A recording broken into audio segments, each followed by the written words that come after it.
Day in the life of a plumber stroke gas engineer.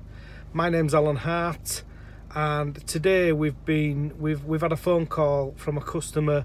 They've got water coming through the ceiling, so we're just going to go out and we're going to go see what's going on. They've got a Worcester Bosch boiler up in the loft, so let's go see. We're going now and we'll go and have a look.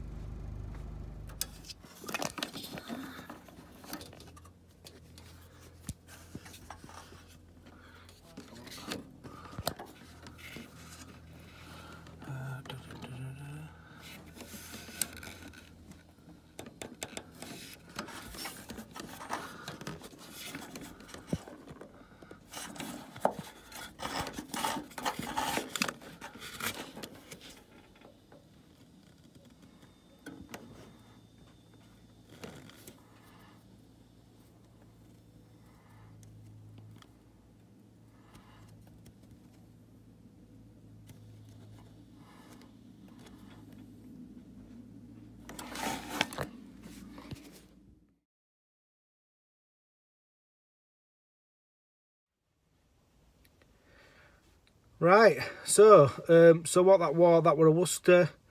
It's the plastic parts inside a Worcester, and it's just pinholed. So what we're going to need to do, we're going to need to go get some new plastic parts for inside, and then we can get it back working for a customer. Thanks for watching.